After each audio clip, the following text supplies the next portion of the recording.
Government ఏదైతే 42% reservation ఇలా పెడుతుంది కదా.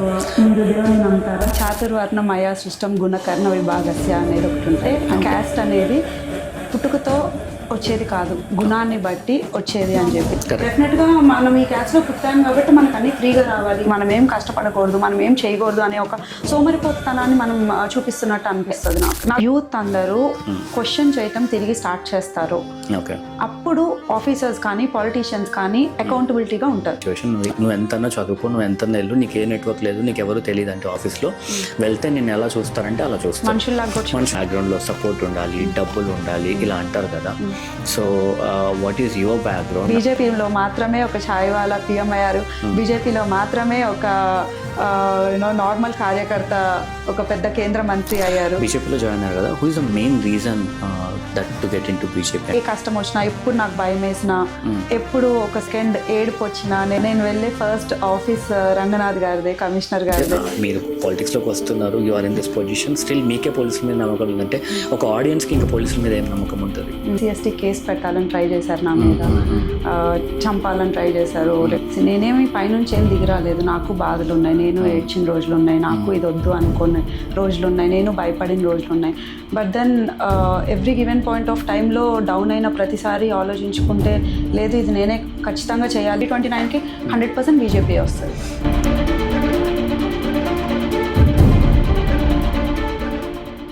Welcome to MBL connects ma'am. Thank you. Okay, so ma'am, firstly congratulations for joining into BJP. Thank you. Okay, as we already know that you are into BJP. So ma'am, BJP అనగానే మాకు గుర్తొచ్చేది religious, ఇంకా చెప్పాలంటే caste గురించి కానీ వీటి గురించి గుర్తొస్తుంది. సో ఇప్పుడు గవర్నమెంట్ ఏదైతే 42% రిజర్వేషన్ ఇలా పెడుతుంది కదా. సో మీరు ఒకవేళ ఆ రిజర్వేషన్ గురించి చెప్పమంటే ఏం చెప్తారు? Like do you support that are you oppose that? Okay, so మీరు దేవుని నమ్ముతారా? యా, దేవుడు చెప్పింది నమ్ముతారా? నమ్ముతాను. ఓకే, సో చాతుర్వర్ణ మయా సృష్టం గుణకర్ణ విభాగస్య అనేది ఒకటి ఉంటుంది. అంటే క్యాస్ట్ అనేది పుట్టుకతో వచ్చేది కాదు, గుణాన్ని బట్టి వచ్చేది అని చెప్పి. సో నేను అది నమ్ముతాను. బట్ డెఫినెట్గా 42% రిజర్వేషన్ అనే దాన్ని గౌరవిస్తాను. ఓకే ఓకే, సో ఇప్పుడు దానివల్ల మిగతా వాళ్ళు ఎఫెక్ట్ అవ్వట్లేదు అని అంటారా? అవుతారు, డెఫినెట్లీ అవుతారు. ఓకే, బట్ దెన్ ఒక సిస్టంలో ఉన్నప్పుడు డెఫినెట్గా మనం దాన్ని గౌరవించాలి కాబట్టి గౌరవిస్తాం. ఇప్పుడు మీరు అన్నట్టు గుణాన్ని బట్టి క్యాస్ట్ డిసైడ్ అవుతుంది అని అంటారు కదా. బట్ ఇప్పుడు ప్రజెంట్ మీరు చూస్తే ఏ ఫ్యామిలీలో పుడితే వీళ్ళు ఆ క్యాస్ట్ అని చెప్తారు, కానీ అక్కడ గుణము అలా ఏముండదు కదా. అది మన దౌర్భాగ్యం, ఏం చేయలేం. ఓకే, కలియుగం కదా. అంటే ఈ యుగంలో ఇలా ఉందా, లేకపోతే ఇంతకు ముందు ఏమన్నా అలా? లేదు, మనకే బంపర్ ఆఫర్ వచ్చింది. ఓకే, ఇప్పుడున్న జనరేషన్ నాకు తెలిసినంత వరకు ma'am, nobody is that much into caste వీటి గురించి. సో ఇప్పటికీ కూడా ఉన్న ఓల్డర్ జనరేషన్ మాత్రమే మా క్యాస్ట్ ఇది, మా క్యాస్ట్ ఇది అని అంటూ ఉంటారు. సో మీరేమంటారు, ఇప్పుడున్న జనరేషన్ క్యాస్ట్ గురించి పట్టించుకుంటున్నారంట? నో, యాక్చువల్లీ మన జనరేషన్ అయితే క్యాస్ట్ గురించి పట్టించుకోవట్లేదు పెద్దగా. బట్ దెన్ ఈ ప్రీవియస్ జనరేషన్స్ ఏదైతే ఉన్నాయో ఇంకా క్యాస్ట్ గురించి రుద్దుతున్నారు. ఏదన్నా అంటే 100 crores ఉన్న బీసీకి ఏమన్నా జరిగినా కానీ అది అన్యాయం అన్నట్టు, బీసీ బిడ్డకు అన్యాయం జరుగుతుంది అన్నట్టు పొద్దు నుంచి రాత్రి దాకా టీవీ ఛానల్స్లో పెట్టడం వల్ల, దానివల్ల అదంతా అన్నిసార్లు చూపించడం వల్ల నెక్స్ట్ జనరేషన్కి ఏం మనం చూపిస్తున్నాము? డెఫినెట్గా మనం ఈ క్యాస్ట్లో పుట్టాం కాబట్టి మనకు అన్ని ఫ్రీగా రావాలి, మనం ఏం కష్టపడకూడదు, మనం ఏం చేయకూడదు అనే ఒక సోమరిపోతనాన్ని మనం చూపిస్తున్నట్టు అనిపిస్తుంది నాకు పర్సనల్గా అయితే. సో నాకు అదైతే డెఫినెట్గా నచ్చదు. బట్ దెన్ సిస్టమ్ అలా ఉంది, కొంచెం టైం పడుతుంది మారటానికి. మారాలని కూడా కోరుకుంటున్నాను. ఓకే, అపార్ట్ ఫ్రమ్ క్యాస్ట్ నన్ను అడిగితే పాలిటిక్స్లో ఉమెన్ అండ్ క్యాస్ట్ ఈ రెండింటికే రిజర్వేషన్ కానీ లేకపోతే తక్కువ సీట్స్ లేకపోతే ఇంకోటి ఉంటుంది. సో ఇప్పుడు ఉమెన్ పాలిటిక్స్లో చాలా తక్కువ ఉన్నారు చూస్తే, ఏ పార్టీలో చూసుకున్నా హార్డ్లీ ఒక 10% ఉండొచ్చు ఉమెన్. సో ఇప్పుడు గోయింగ్ ఫార్వర్డ్ ఏమన్నా ఉమెన్ ఇన్ పాలిటిక్స్ పెరిగేది ఉందా? ఇప్పుడు మీరు పాలిటిక్స్లోకి వచ్చారు, you are very young. So ఇలాంటి యంగర్ జనరేషన్ ఇంకా పాలిటిక్స్లోకి వచ్చే ఛాన్స్ ఎక్కువ ఉంటుందా లేకపోతే తగ్గుతుందా గోయింగ్ ఫార్వర్డ్? 100% ఎక్కువ ఉంటుంది. Because Modi government already 33% reservation చేస్తుంది కదా. సో డెఫినెట్గా దానివల్ల ఉమెన్ చాలా మంది ఇంకా పాలిటిక్స్లోకి ఎక్కువ వస్తారు. ఇంకా వాళ్ళు ఎంత బాగా చేయగలరు మెన్ కంటే కూడా అనేది మీరు కూడా చూస్తారు. ఓకే, ఇప్పుడు మీరు అన్నట్టు ఉమెన్ పాలిటిక్స్లోకి వస్తే ఇంకా బాగుంటుంది, చాలా మంది వస్తారు అని అంటున్నారు. రీసెంట్గా మీరే ఒక ల్యాండ్ ఓరియంటెడ్ ఇష్యూ తీసుకుంటే మ్యామ్, ఒక 300 people ల్యాండ్ ఎవరో కబ్జా చేస్తారని మీరు అపోజ్ చేస్తారు, వాళ్ళు మిమ్మల్ని చాలా బెదిరించారని నాకు వచ్చిన ఇన్ఫర్మేషన్, నేను ఒక ఇంటర్వ్యూలో కూడా చూశాను.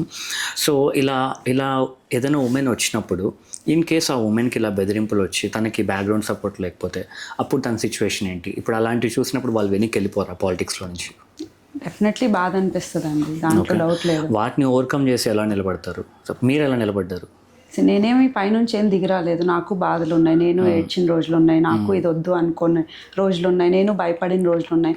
But then every given point of టైంలో డౌన్ అయిన ప్రతిసారి ఆలోచించుకుంటే లేదు ఇది నేనే ఖచ్చితంగా చేయాలి, నేను చేయాల్సిందే అని చెప్పేసి ప్రతిసారి నేను మోటివేట్ చేసుకుంటూ డెఫినెట్గా ఫ్యామిలీ సపోర్ట్ బాగా ఉండింది. ఫస్ట్ అక్కడ గెలిచి తర్వాత ఇంటికి రా అని చెప్పే ఫ్యామిలీ ఉంది నాకు. సో దానివల్ల నేను ఇంకా ఇంత స్ట్రాంగ్గా నేను ఉంచోవటం జరిగింది. ఎలా బెదిరించారు మ్యామ్? ఒకవేళ ఎక్స్ప్లెయిన్ చేయమంటే. చాలా ఉంటాయండి. ఇప్పుడు SC/ST కేసు పెట్టాలని ట్రై చేశారు నా మీద, చంపాలని ట్రై చేశారు, గుద్దేస్తామంటారు, అది చేస్తామంటారు, అలాంటివి చాలా చూశాను. దాని గురించి నేను ఎప్పుడు భయపడలేదు. చంపటం దాని గురించి, చావు గురించి అయితే నేను ఏ రోజు భయపడలేదు. ఎలా మ్యామ్ ఇంత ధైర్యం? Situations. Okay, any one situation that you faced and overcome on that? Yeah, అంటే ఒక ఆడపిల్ల నువ్వేం చేయగలవు అనే ఒక్క పదం నాకు నచ్చలేదు. ఖచ్చితంగా ఆడపిల్ల అయినా చేస్తారు అనేది నేను ప్రూవ్ చేయాలనుకున్నాను, చేశాను, చేస్తాను కూడా. ఓకే, సో ఇప్పుడు మీరు అన్నట్టు ఆడపిల్ల అన్నారు కదా, ఇప్పుడు బీజేపీ పార్టీనే తీసుకుందాం. So how much percentage of women are there in the BJP ma'am in Telangana? చాలా ఉన్నారు. యాక్చువల్లీ ఒక వండర్ఫుల్ వింగ్ ఉంది, మహిళా మోర్చా అని చెప్పి, శిల్పారెడ్డి గారు దాన్ని డీల్ చేస్తున్నారు హెడ్గా. సో చాలా బాగా ఉమెన్ ఓరియంటెడ్ అయిన ప్రాబ్లమ్స్ గురించి ఆవిడ చాలా బాగా ఫైట్ చేస్తారు, దాన్ని చాలా బాగా ముందుకు తీసుకెళ్తారు కూడా. సో ఎవరైనా పాలిటిక్స్ లోకి రావాలి అంటే, ఉమెన్ ఎవరైనా పాలిటిక్స్ లో రావాలి అంటే హ్యాపీగా దాంట్లో జాయిన్ అవ్వచ్చు. ఓకే, సో ఇప్పుడు బీజేపీ పార్టీ కన్సర్న్ తీసుకుంటే let's take an example of south India ma'am, Telangana కాదు, తెలంగాణ గురించి వద్దాము. First let's take an example of south India. South ఇండియాలో మీరు చూస్తే బీజేపీ చాలా తక్కువ ప్లేసెస్లోనే ఉంటుంది అనమాట. Still BJP is very familiar for Hindu people and everything, but still south ఇండియాలో చాలా తక్కువ సీట్స్ బీజేపీకి ఉంటాయి. So why is that ma'am? Why is that happening every time? అంటే బీజేపీ అనగానే ఫస్ట్ ఇక్కడ ఏమవుతుందంటే, తెలంగాణలో ఒక సెట్ ఆఫ్ పీపుల్ ఉంటారు, ఆంధ్రాలో ఒక సెట్ ఆఫ్ పీపుల్ ఉంటారు. సో ఆంధ్రాలో మోర్ లైక్లీ క్యాస్ట్ మీద డిపెండ్ అయ్యి ఉంటుంది, తెలంగాణలో ఇట్స్ లైక్ మోర్ లైక్ వేరే డిఫరెంట్ క్యాస్ట్ మీద, డిఫరెంట్ ఏరియాస్ మీద, తెలంగాణ మూమెంట్ మీద, దీని మీద డిపెండ్ అయ్యి వచ్చిన పాలిటిక్స్ పార్టీస్ ఉన్నాయి. సో ఆ సినారియోస్ వేరు కాబట్టి బీజేపీని ఇంకా ఓన్ చేసుకోవటం ఇక్కడ ఇంకా రాలేదు. ఆ అర్బనైజేషన్ అనేది ఇప్పుడిప్పుడే అవుతోంది కాబట్టి అది స్లో అవుతుంది. బట్ దెన్ నెక్స్ట్ టైం 2029కి 100% బీజేపీ వస్తుంది. షూర్ అమ్మా. ఇప్పుడు 2029లో ఎలక్షన్స్ జరుగుతాయి కదా, ఇప్పుడు బీజేపీకి ఎంత షేర్ ఉంది తెలంగాణలో? 2029 ఎంత అవ్వచ్చు అని అనుకుంటున్నారు? 100% అవుతుంది. ఇప్పుడు రామచంద్రరావు గారి నాయకత్వంలో ఆల్రెడీ బీజేపీ చాలా వండర్ఫుల్గా వర్క్ చేస్తుంది. ప్రతి చిన్న ఇష్యూ మీద మేము ఫైట్ చేస్తున్నాము. సో ఇంకా మాకే 100% ఛాన్స్ ఉంది. ఇప్పుడు కాంగ్రెస్ని నమ్మే పరిస్థితిలో ఎవరూ లేరు. ఓకే, సో ఓకే, సో ఇప్పుడు కాంగ్రెస్ని నమ్మకపోతే ఇప్పుడు మీరు మొత్తం ఆన్లైన్లో చూస్తే వెదర్ కాంగ్రెస్ ఆర్ టీఆర్ఎస్ అంటున్నారు తప్పితే ఎవరు బీజేపీ అనే పేరు తీయట్లేదు. పెయిడ్ ప్రమోషన్స్ అండి. మాకు బీజేపీ కార్యకర్తలు సొంతంగా డబ్బులు పెట్టుకొని, సొంతంగా బాక్స్లో ఫుడ్ పెట్టుకొని ప్రచారానికి వచ్చే క్యాండిడేట్స్ ఉన్నారు మాకు. సో మాకు ఆ ఫేక్ పెయిడ్ ప్రమోషన్స్ చేసుకోవాల్సిన అవసరం లేదు. ఓకే, ఇప్పుడు పెయిడ్ ప్రమోషన్ దగ్గరికి వద్దామా. మీరు చూస్తే మీరు అంటున్నారు పెయిడ్ అని, బట్ ఆన్లైన్లో పొద్దున్న లేస్తే సాయంత్రం వరకు ఏదో ఒక పార్టీ గురించి ఏదో ఒక రీలో, ఏదో ఒక పోస్టో, ఏదో ఒక ఇన్సిడెంట్ జరుగుతూ ఉంటుంది. సో జనాలు వాటిని చూసి ఆ పార్టీ ఇలానా అలానా డిసైడ్ అవుతూ ఉంటారు. ఇప్పుడు మన గురించి ఒక రీల్ వేసినా అవతల ఏమనుకుంటారో తెలియదు కాబట్టి ఓకే ఇలానా అని అనుకుంటారు. సో అది ఎంతవరకు పాలిటిక్స్ ఓటింగ్ దగ్గరికి వచ్చేసరికి డిసైడ్ చేస్తుంది? ఆన్లైన్ ప్రజెన్స్ ఒక పార్టీకి ఎంత ఇంపార్టెంట్, అది ఎంతలా ప్రజల్ని మ్యానిపులేట్ చేస్తుంది అని అంటే మీరు ఏం చెప్తారు? డెఫినెట్లీ మ్యానిపులేషన్ అయితే ఉంది, అది నేను కాదని చెప్పలేను. బట్ దెన్ నేను ఎక్స్పెక్ట్ చేసేది ఏంటి అని అంటే, ఇప్పుడు యంగర్ జనరేషన్స్ ఏది నిజం ఏది అబద్ధం అని తెలుసుకునే దాంట్లో అర్థమవుతుంది డెఫినెట్గా. ఇప్పుడు జనరేషన్కి అయితే అది పెయిడా అన్పెయిడా, ఏది నిజం ఏది కాదు, అసలు లోకల్లో ఎంతగా వరకు మనకి డెవలప్మెంట్ ఉంది, ఏం జరుగుతుంది అనేది అయితే ఒక సాఫ్ట్వేర్ ఎంప్లాయీ అర్థం చేసుకోగలరు, అర్థమవుతుంది వాళ్ళకి, వాళ్ళు దాని మీద డిపెండ్ అయి ఉంటారు. కానీ ఈ రోజు చూసే న్యూస్ మీద వాళ్ళు ఓటేస్తారని నేను అనుకోవట్లేదు. షూర్ అమ్మ. ఇప్పుడు ఎందుకంటే మీరు ఒక రీల్ చూస్తే ఏదైనా ఒక పార్టీ గురించి పాజిటివ్ నెగిటివ్ పెడితే కింద వాళ్ళ ఫ్యాన్స్ అంతా గొడవ పడుతూ ఉంటారు. ఓకేనా? ఎవరైతే న్యూట్రల్ ఆడియన్స్ ఉంటారో వాళ్ళు ఏమనుకుంటారు, ఏ పార్టీ గురించి ఎక్కువ ఫెమిలియర్గా ఎక్కువ కామెంట్లు, ఎక్కువ లైక్లు, ఎక్కువ ఫాలోవర్లు వస్తే ఆ పార్టీది రైట్ రాంగ్ అని అనుకుంటారు. బికాస్ సోషల్ మీడియాని జనాలు అంతలా వాడుతున్నారు, ఇన్ఫ్లుయెన్స్ అవుతున్నారు. మనం ఏ చూస్తే అది నమ్ముతున్నాం. ఇప్పుడు మనం మాట్లాడేది కూడా నిజమా కాదా అని వ్యాలిడేట్ చేసుకునేంత టైం ఆడియన్స్కి ఉందని నేనైతే అనుకోవట్లేదు. సో మీరేమంటారు? లైక్ ఏం చూస్తే అది నమ్ముతున్నారు కదా. ఇప్పుడు నేను బీజేపీ ఉండదు అంటే వాళ్ళు నమ్ముతున్నారు ఉండదు అని చెప్పేసి. బట్ మీరేమంటున్నారు యాజ్ ఎ బీజేపీ పార్టీ మెంబర్గా, బీజేపీ ఉంటుంది ఈసారి ఎలక్షన్లో ఖచ్చితంగా BJP is going to rule అని మీరు అంటున్నారు. సో నేనేమంటాను, ఆన్లైన్లో చూస్తే ఎక్కువ టీఆర్ఎస్ అండ్ కాంగ్రెస్ ఉంది కాబట్టి వాళ్ళిద్దరే ఉంటారని నేను అంటాను. సో దానికి మీరు ఎలా ఎక్స్ప్లెనేషన్ ఇస్తారు? ఆన్లైన్ ప్రజెన్స్ అంత మ్యాండేటరీ కాదంటారా, లేదా బీజేపీ కూడా అంత ఆన్లైన్ ప్రజెన్స్ క్రియేట్ చేస్తారా? బీజేపీకి ఎప్పుడు సొంతంగా కార్యకర్తలు ఓన్గా సనాతన ధర్మాన్ని ఫాలో అయ్యే ప్రతి ఒక్కళ్ళు దానికి సపోర్ట్ చేస్తూ ఉంటారు. ఇలా పెయిడ్గా చేసేదానికి బీజేపీ ఎప్పుడు సపోర్ట్ చెయ్యదు. అండ్ వి బిలీవ్ ఏదైనా రూట్స్ నుంచి వస్తే బాగుంటుంది అని చెప్పి. అండ్ ఇప్పుడు అర్బనైజేషన్ స్లోగా పెరుగుతోంది, ఒకప్పుడు కంటే కూడా ఇప్పుడు ఇంకా బాగా పెరుగుతుంది. అండ్ ఒక ఛాన్స్ అని అడిగిన రేవంత్ రెడ్డి గారు ఎలా చేస్తున్నారో చూసాము. సో దానివల్ల ఎంత ఎఫెక్ట్ అవుతున్నారో పేదవాళ్ళు చూసాము. సో డెఫినెట్లీ నెక్స్ట్ టైం ఇంకా బీజేపీకే ఆప్షన్ ఉంటుంది. ఓకే. సో ఇప్పుడు పాలిటిక్స్ అనగానమ్మా నాకు మెయిన్గా నేను చూసిన దాని ప్రకారం ఏంటంటే, ఇప్పుడు మనకు ఒక ప్రాబ్లం వస్తే డైరెక్ట్గా సీఎంకి అయితే ఫోన్ చేయలేం, లేదా ఎమ్మెల్యే కూడా ఫోన్ చేయలేం. So what we can do is మన లోకల్లో ఉన్న ఏ ఎంఆర్ఓ ఆఫీస్కో, ఏ మనకు తెలిసిన ఆఫీస్కో, ఒక గవర్నమెంట్ ఆఫీస్ ఉంటే అక్కడికి వెళ్ళి మన ప్రాబ్లం చెప్పుకుంటాం. ఇప్పుడు ఆ లోకల్లో మనం ఎప్పుడైతే వెళ్ళి అలా ప్రాబ్లం చెప్పుకుంటామో, డూ యూ థింక్ ఇప్పుడు గవర్నమెంట్ నిజంగా ఆ లోకల్ ప్రాబ్లమ్ని అడ్రస్ చేసి ఎవరికైనా ఒక ప్రాబ్లం వస్తే సాల్వ్ చేస్తుందని మీరు అనుకుంటున్నారా? యాక్చువల్లీ నేను ఒకటి జరిగింది చెప్తాను. నేను ఒక రోడ్లో వెళ్తున్నాను, పటాన్ చెరువు ఏరియాలో, ఒక అమీన్పూర్లో వెళ్తున్నా. ఓకే. అక్కడ ఎంత బాధ వేసిందంటే నాకు, ఆ కాంట్రాక్టర్ 2 రోడ్స్ ఇలా ఉంటే ఇటు సైడ్ వెళ్ళే రోడ్ ఇక్కడ వరకు వర్క్ చేసి ఇటంతా ఖాళీ ఉంచి మళ్ళీ ఇక్కడ నుంచి రోడ్ వేశారు. అంటే జస్ట్ హాఫ్ ద పార్ట్ జాబే చేశారు తను. మిగిలిందంతా గుంటలు. అది టూ వే హైవే. అది చూసి ప్రతి ఒక్కళ్ళు దాని మీద నుంచి వెళ్తున్నారు వస్తున్నారు తప్ప ఒక 10 మంది ఒక ఏరియాలో ఒక 20 మందో 30 మందో ఆగి ఇంత అన్యాయం ఏంటి అని చెప్పి ఆగి వెళ్ళి ఒక మున్సిపల్లోనో జిహెచ్ఎంసీలోనో అడిగి కంప్లైంట్స్ చేసి దాన్ని ఆపి మార్చే అంత టైం ఎవరికన్నా ఉంటుందా అనేది నాకు అర్థం కావట్లేదు.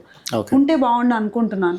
అంత టైం ఎవరు పట్టించుకోవట్లేదు. పొద్దున్న లెగిస్తే జాబ్లు, వాళ్ళ జాబ్లు అవే, కానీ సొసైటీ గురించో ఒక రోడ్ల గురించో పట్టించుకుంటున్నారు. పట్టించుకోవాలి అనేది కూడా జనాలకి ఇప్పుడు ఉండట్లేదు అనేది నా బాధ. అండ్ ఒకవేళ పోనీ చేశారు అనుకుందాం, ఒక టైం చేసుకొని ఒక 10 మంది వెళ్ళి చేసినా ఏమంటారు కమిషనరో లేకపోతే ఆ ఏరియా వాళ్ళు, ఒక పర్టికులర్ ఎంప్లాయీ ఏమంటారు, మేము చేస్తామంటారు. కానీ చేస్తారా? చేయరు. చేయకపోతే మళ్ళీ ఎవరికి రిపోర్ట్ చేయాలి? లేదు, ఆప్షన్ లేదు. అదే బాధ. డెఫినెట్గా ఆ ఏరియా అయితే చాలా గ్రే ఏరియా ఉంది. దాన్ని ఎలా ఓవర్కమ్ చేయాలి అని అంటే మేబీ ఎలక్ట్ అయిన కార్పొరేటర్కి ఒక ఏరియా వైజ్ ఒక ఆఫీస్ ఉండి మనం వెళ్ళి అతన్ని అడిగి క్వశ్చన్ చేసి, ఒకవేళ ఆయన చేయకపోతే నెక్స్ట్ టైం మళ్ళీ అతన్ని మనం గెలిపించమేమో అనే భయం అతనికి ఉంటుంది. ఆ భయం అనేది ఆఫీసర్స్కి ఉంటుందని నేను అనుకోవట్లేదు. అందుకే మేబీ ఈ గ్రే ఏరియా ఎక్కువ అవుతుంది అనుకుంటున్నాను. ఓకే. సో ఇప్పుడు అలాంటి ప్రాబ్లమ్స్ వచ్చినప్పుడు అంటిల్ అన్లెస్ పైన వాళ్ళు ఏదైనా రియాక్ట్ అయితే తప్పితే దాన్ని ఇంకా మనం రిజాల్వ్ కూడా చేయలేం. ఓకే. ఇప్పుడు మీరు పాలిటిక్స్లోకి వచ్చారు కదా, ఇప్పుడు బయట మీరు సినిమాలలో చూసినా మాకు అర్థమయ్యేది ఏంటంటే, ఎవరైనా పాలిటిక్స్లోకి వెళ్ళారంటే టు రూల్ కానీ లేకపోతే టు ఎర్న్ మనీ కానీ, లేదా ఏదైనా ప్రాజెక్టులు వస్తే అందులో ఏదన్నా తీసుకోవచ్చేమో అనే మైండ్ సెట్ ఉంటుంది బయట ఎవరికైనా. ఓకే. ఇప్పుడు మీ పాయింట్లో మేబీ నేను సర్వ్ చేయడానికి వెళ్తున్నా, నా ప్రజలకి ఏదైనా హెల్ప్ చేయడానికి వెళ్తున్నా అని మీరు అనొచ్చు. బట్ బయట పాలిటిక్స్కి అంత మంచి పేరు లేదు అని నా ఫీలింగ్. సో ఇప్పుడు బయట పాలిటిక్స్లోకి ఎవరైనా వస్తున్నారంటే వీళ్ళు డబ్బులు తినడానికో లేకపోతే రోడ్లు అని చెప్పేసి సగం డబ్బులు వీళ్ళు తీసేసుకోవడానికి, ఇలాంటి వాటి కోసమే పాలిటిక్స్కి వస్తారు అని అంటారు. సో మీరు ఎందుకు పాలిటిక్స్కి వస్తున్నారు? మీరు వచ్చాక ఎలాంటి చేంజెస్ చూద్దామని అనుకుంటున్నారు? సో నేను రావడానికి మెయిన్ రీజన్ ఏంటంటే, again coming to this government officials, ఒక ఏరియాలో ఒక అన్యాయం జరుగుతుంది అని వెళ్ళి లీగల్గా అన్ని డాక్యుమెంట్స్ పెట్టుకొని మాట్లాడినా దానికి ఒక సరైన రెస్పాన్స్ కానీ ఒక సరైన సొల్యూషన్ కానీ ఏ గవర్నమెంట్ అఫీషియల్స్ ఇవ్వట్లేదు. అదే ప్లేస్లో ఒక పాలిటిక్స్లో ఉన్న ఒక కార్యకర్త వెళ్ళి అక్కడ కూర్చొని 10th క్లాస్ కూడా పాస్ అవ్వడు ఆ కార్యకర్త, రైట్. స్టిల్ వెళ్ళి మాట్లాడితే అక్కడ పని అవుతుంది, న్యాయం జరుగుతుంది. సో నాకు అప్పుడు అర్థమైంది, okay politics plays major role డెఫినెట్గా. అది మనం నచ్చకపోయినా నచ్చినా అది మనం యాక్సెప్ట్ చేయాల్సిన ఏరియాలో మనం ఉన్నాము. Correct. So I thought then okay why not. So నేను పాలిటిక్స్లోకి వెళ్తే నేను ఇంకెక్కువ మందికి హెల్ప్ చేయొచ్చు, నేను న్యాయం చేయగలను అనేది నాకు అనిపించి నేను ఈ డెసిషన్ తీసుకోవడం జరిగింది. ఇప్పుడు మీరంటే యువర్ ఎడ్యుకేటెడ్ మ్యామ్, అండ్ మీకు ఒక ఎడ్యుకేషనల్ బ్యాక్గ్రౌండ్ ఉంది, and you know society, and you have some sense of senseness ఉంది మీరు ఏదైనా పని చేసేటప్పుడు. ఇప్పుడు మీరు చూస్తే పాలిటిక్స్లో whoever are MLAs now are MPs, nobody is properly qualified to be in that seat అని నాకు అనిపిస్తుంది అప్పుడప్పుడు చూసినప్పుడు. ఎందుకంటే వాళ్ళకి క్వాలిఫికేషన్ పక్కన పెట్టండి, నేను కాలేజ్లోనే అంతా నేర్పిస్తానని చెప్పను, బట్ ఇట్స్ ఆల్ అబౌట్ అది ఉండాలి కదా మనం. ఏదన్నా ఒక క్వశ్చన్ చెప్తే దానికి ఆన్సర్ ఇచ్చే అంత కెపాసిటీ కూడా లేని ఎమ్మెల్యేలు చాలామంది ఉన్నారు. Is there any guidelines, ఆ క్వాలిఫికేషన్ అంటారా, ఏమన్నా ఒక పాలిటిక్స్లోకి ఇప్పుడు రావాలంటే ఒక పర్సన్ని కనీసం ఈ ప్రాపర్ బేసిక్ క్రైటీరియానే ఉండాలి అనేది ఇప్పుడు లేదని నేను అంటాను. సో మీరేమంటారు దానికి? క్రైటీరియా ఉంది, దాన్నే ప్రజాబలం అంటారు. ఓకే. సో ప్రజలు ఓటేస్తే ఎమ్మెల్యే అవుతారు, క్వాలిఫికేషన్ అవసరం లేదు, ఎంపీ అవుతారు, అదే బిగ్గెస్ట్ క్వాలిఫికేషన్. ఓకే. సో ఇప్పుడు ప్రజలు ఓట్ వేయాలంటే ఇప్పుడు కొంతమంది ఉంటారు మ్యామ్, రా చూసుకుందాం, రా చేసుకుందాం అంటే ఓటేస్తారు. అర్రే ఎంత అసలు సూపర్ ఆయన, అందరినీ రా చూసుకుందాం అంటున్నాడు అని ఓటేస్తారు. అప్పుడు మారాల్సింది ప్రజలు కదా, పాలిటీషియన్స్ కాదు కదా. సరే, మీరు అలా అన్నారు, బాగానే ఉంది. ఇప్పుడు ఆబ్వియస్గా ప్రజలైనా ఎవరైనా సరే మ్యామ్, ఇప్పుడు రా చూసుకుందాం అన్నప్పుడు కొందరు దాంతో నెగిటివ్ చూస్తారు, కొందరు దాంతో మగతనం చూస్తారు. సో ఇప్పుడు ప్రజలను అనే ముందు మీరు అలా పాలిటిక్స్లో మాట్లాడుతున్నారు కదా, డోంట్ యూ థింక్ పొలిటీషియన్స్ మారాలి, ప్రజలే మారాలా? ఫస్ట్ ప్రజలు మారాలి. ప్రజలు మారితే పాలిటీషియన్స్ ఆటోమేటిక్గా మారుతారు. యాక్సెప్టెన్స్ ఎక్కువ అయింది కాబట్టి పాలిటీషియన్స్ అది ఇస్తున్నారు. ఓకే. మీరు యాక్సెప్ట్ చేయటం మానండి. మీరు ఎవరు ఎమ్మెల్యే, ఎవరు క్యాండిడేట్, పార్టీని కాకుండా క్యాస్ట్ని కాకుండా క్యాండిడేట్ని చూసి ఓటేసిన రోజు ఇవి మారుతాయి. ఓకే. ఇప్పుడు లోకల్గా ఒక పర్సన్కి కానీ, ఒక ఉమెన్కి కానీ, లేదా ఒక పిల్లాడికి కానీ, వాడికి ఏదన్నా ప్రాబ్లమో సమస్య వచ్చింది మ్యామ్, సో ఇమ్మీడియట్గా తను ఎవరికి వెళ్ళి రిపోర్ట్ చేయాలి అకార్డింగ్ టు యూ? ఇప్పుడు ప్రజెంట్ ఉన్న పొలిటికల్ సిచ్యువేషన్లో ఏ ఆఫీస్కి వెళ్ళాలి, తను ఎక్కడ రిపోర్ట్ చేసుకోవాలి తనకి ఏదైనా ప్రాబ్లం వస్తే? ఫస్ట్ అయితే పోలీస్ డిపార్ట్మెంట్కి, పోలీస్ స్టేషన్కి వెళ్ళాలి. బట్ దెన్ నేను నా లైఫ్లో నేను చూసిన, నాకు వచ్చిన ఎక్స్పీరియన్స్ని బట్టి పోలీస్ స్టేషన్కి వెళ్ళాలి అంటే ఒకసారి ఆలోచించే పరిస్థితిలో నేనున్నాను. నేను ఎవరికైనా చెప్పాలి అన్నా మీరు పోలీస్ స్టేషన్కి వెళ్ళండి అని నేను చెప్పలేకపోతున్నాను, ఎందుకంటే అంత వర్స్ట్ ఎక్స్పీరియన్సెస్ నాకు ఉన్నాయి, పర్టికులర్లీ అమీన్పూర్ ఏరియాలో. సో మేబీ నేను అనుకోవటం లా చదవాలి కంపల్సరీగా. ఇంటికి ఒక లాయర్, డాక్టర్ ఉండాలని అంటారేమో కానీ ఇంటికి ఒక లాయర్ కంపల్సరీ ఉండాలి. ఓకే. అప్పుడు ఎక్కువ న్యాయం చేయగలం.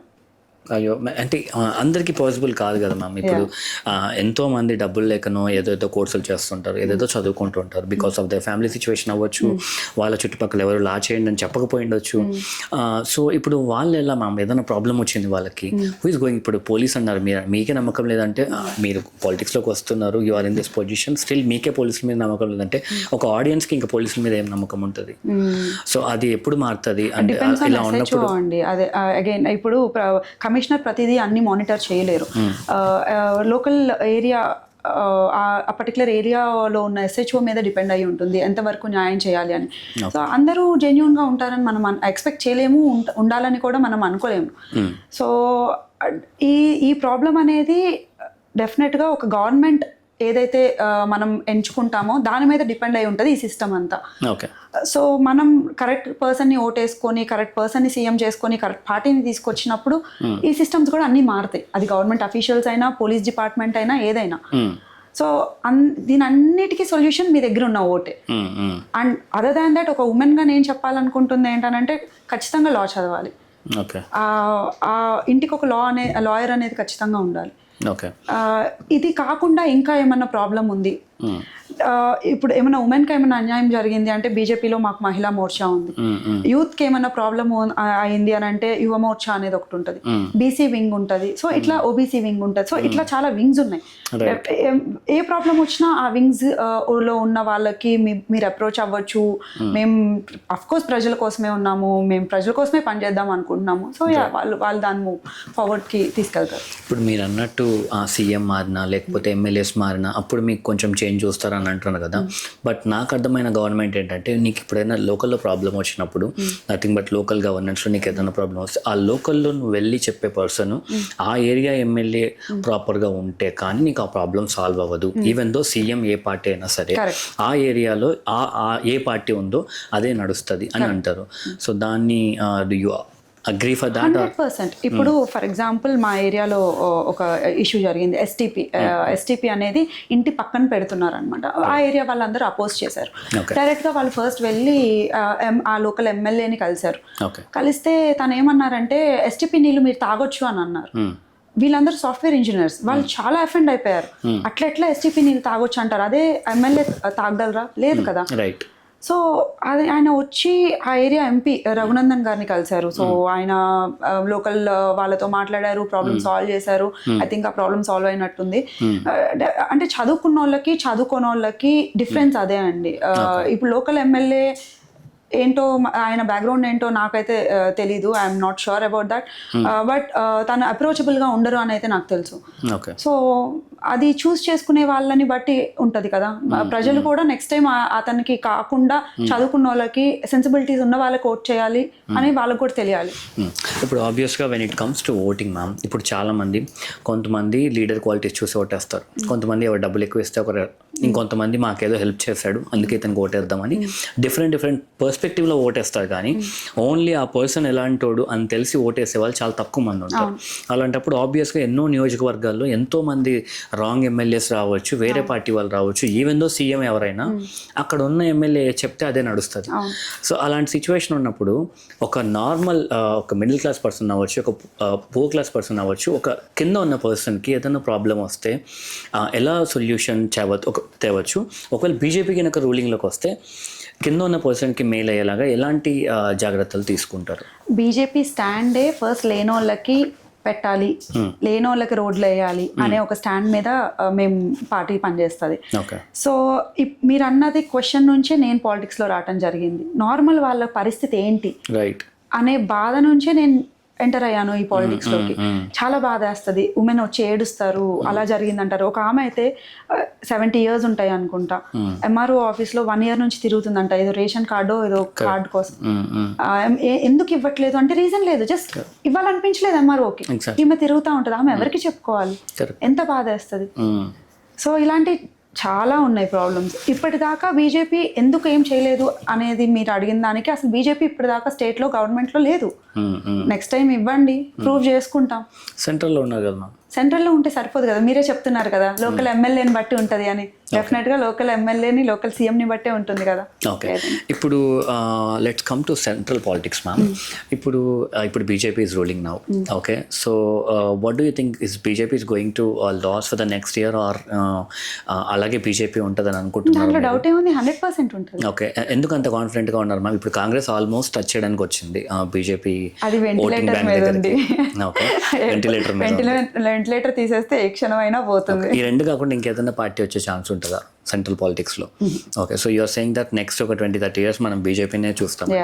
ఓకే, సో ఇప్పుడు సెంట్రల్లో అంత గ్రిప్ ఉండి కూడా ఎందుకు మనం ఇంకా మన సౌత్ ఏరియాస్లో అవ్వచ్చు, ఇంకో చోట అవ్వచ్చు, ఎందుకు ఆ గ్రిప్ తెచ్చుకోలేకపోతున్నాం? What will be the reason తెలంగాణలో ఇంకా బీజేపీ రూలింగ్లోకి రాకపోవడానికి? అంటే వస్తుందండి, ఇప్పుడు ఒక సీట్ నుంచి 10 అయినాయి, 10 ఇప్పుడు ఎక్కువ అయినాయి. సో ఇంకా డెఫినెట్గా నెక్స్ట్ టైంకి ఇంకా పెరుగుతాయి.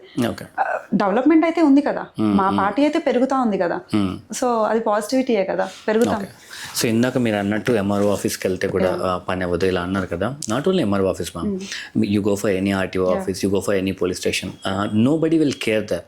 ఒక గవర్నమెంట్ ఎంప్లాయీ యాటిట్యూడ్ ఎలా ఉందంటే, ఇప్పుడు బయట సిచ్యువేషన్, నువ్వు ఎంతన్నా చదువుకో, నువ్వు ఎంతన్నా వెళ్ళు, నీకు ఏ నెట్వర్క్ లేదు, నీకు ఎవరు తెలియదు అంటే ఆఫీస్లో వెళ్తే నేను ఎలా చూస్తారంటే అలా చూస్తాను, మనుషుల్లాగా కూడా చూడరు.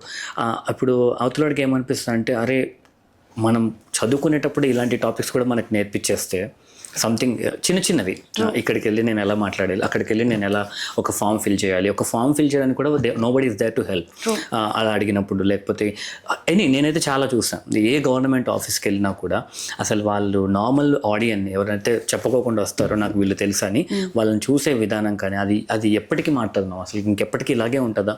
అదే నా బాధ కూడా. చెప్పాను కదా, అట్లీస్ట్ కూర్చోమని కూడా అడగరు. ఎగ్జాక్ట్లీ, వాళ్ళు ఎంత ఏజ్డ్గా ఉంటారో. చాలా దారుణంగా ట్రీట్ చేస్తారు, మనుషుల్లా కూడా ట్రీట్ చేయరు వాళ్ళని. ఇంకా దారుణం ఏంటనంటే ఎవరైనా లంచం ఇవ్వకపోతే, ఎస్పెషల్లీ నేను చూసిన ఇష్యూలో ఒక కార్యకర్తకి ఒక గవర్నమెంట్లో ఉన్న కార్యకర్తకి ఇంత సెట్ ఆఫ్ అమౌంట్ ఇవ్వకపోతే గవర్నమెంట్ అఫీషియల్స్తో ఎక్కువ కొట్టిపిస్తారు వితౌట్ ఎనీ నోటీస్. సో అంత దారుణంగా ఉంది ఇప్పుడు సిస్టమ్ అలా ఉంది. దానివల్లనే ప్రజలు చాలా అంటే చాలా విసుగెత్తిపోయి ఉన్నారు ఈ గవర్నమెంట్ అంటే. ఒక పర్సన్ వెళ్ళి ఇది నా హక్కు, ఇక్కడ నేను ఫామ్ ఫిల్ చేస్తాను, నాకు రావాలి, నేను ఏ బ్రోకర్ని కలవను, నేను ఎవరిని అడగను, ఏదైనా పనికి వెళ్తే ఆ పని అవుతుంది. ఆ పర్సన్ రోజులు తిరగాల్సి వస్తుంది, అప్పటికీ అవ్వదు. Okay, so you're saying that normal ఆడియన్స్కి అయితే అంత యాక్సెస్ లేదు, ఇంకా మీరు ఇంకా గవర్నమెంట్ పీపుల్ మీద డిపెండ్ అయ్యే ఉండాలి. Even though you're a PhD holder, even though you're a something, you're doing whatever in your life, still government ఆఫీస్కి వెళ్తే యూఆర్ లైక్ ఒక నార్మల్ పర్సన్, అక్కడ వెళ్ళి కూర్చో తర్వాత పిలుస్తాం. ఎప్పుడైతే యూత్ అందరూ క్వశ్చన్ చేయటం తిరిగి స్టార్ట్ చేస్తారో అప్పుడు ఆఫీసర్స్ కానీ పాలిటీషియన్స్ కానీ అకౌంటబిలిటీగా ఉంటారు. ఒకళ్ళు అడిగితే భయపడకపోవచ్చు, ఇద్దరు అడిగితే భయపడకపోవచ్చు, 10 మంది అడిగితే భయపడకపోవచ్చు, 100 మంది అడిగితే భయపడతారు.